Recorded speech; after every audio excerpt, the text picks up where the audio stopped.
নমস্কার, আপনাদের সকলকে স্বাগত ডিজিটাল খবরিলালে। আমি পূর্বা। পৌষ মাস পড়ে গিয়েছে, সামনেই মকর সংক্রান্তি। আর মকর সংক্রান্তির সময় কিন্তু আমরা জানি পিঠে পুলি পৌষ পার্বণ যেমন হয়, তেমনি কিন্তু গঙ্গাসাগর মেলা উৎসব কিন্তু পালিত হয় আমাদের এই রাজ্যে। এই রাজ্যে গঙ্গাসাগর মেলা কিন্তু শুরু হচ্ছে 8ই জানুয়ারি থেকে 17ই জানুয়ারি পর্যন্ত।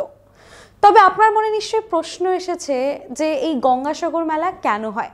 আর এই প্রবাদ বাক্য আমরা বাঙালিরা হয়ে কিন্তু অনেকবারই শুনেছি যে সব তীর্থ বারবার, গঙ্গাসাগর একবার।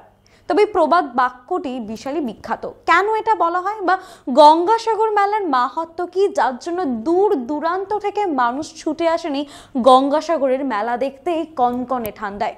এর মাহাত্ম্য এবং কেন বলা হয় গঙ্গাসাগরের সব তীর্থ বারবার কিন্তু গঙ্গাসাগরের মেলা একবার, তা জেনে নেওয়া যাক।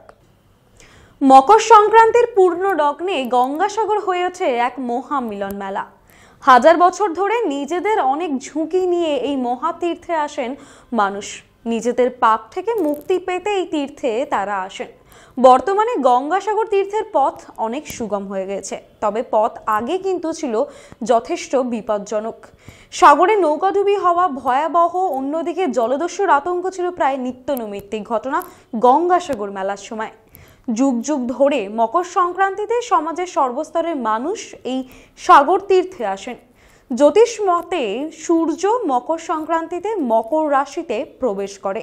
বিশ্বাস করা হয় এই তিথিতে গঙ্গা স্নান করলে 100টি অশ্বমেধ যজ্ঞ করার সমান পুণ্য লাভ হয়। তাই এদিন গঙ্গাসাগরে এত মানুষ সমবেত হন। পুরাণ অনুসারে অযোধ্যার ইয়াক্কু বংশের রাজা সাগর, তিনি একবার অশ্বমেধ যজ্ঞ করেছিলেন। অশ্বমেধের ঘোড়া চুরি করেছিলেন দেবরাজ ইন্দ্র।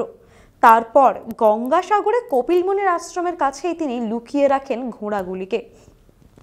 অশ্বমেধ যজ্ঞের নিয়ম অনুসারে সেই ঘোড়া খুঁজতে আসে সাগর রাজার 60,000 পুত্র।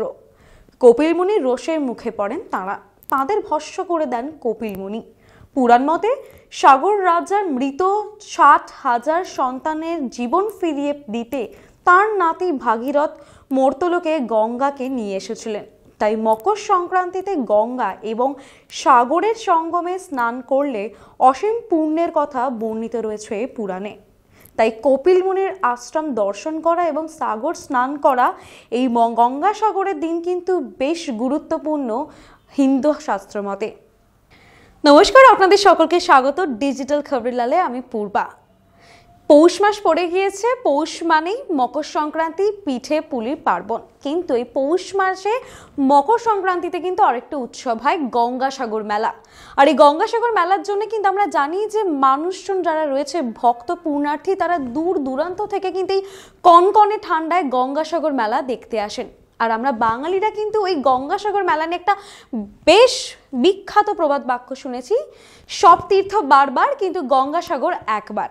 আপনার মনে নিশ্চয়ই প্রশ্ন এসেছে যে এই গঙ্গাসাগর মেলার কি এমন মাহাত্ম্য যার জন্য মানুষ এত দূর দূরান্ত থেকে ছুটে আসে আমাদের এই রাজ্যে, আর কেন এই কথাটাই বলা হয় যে সব তীর্থ বারবার কিন্তু গঙ্গাসাগর একবার কেন বলা হয়, সেই তথ্যই কিন্তু আজ আপনাদের সামনে তুলে ধরব।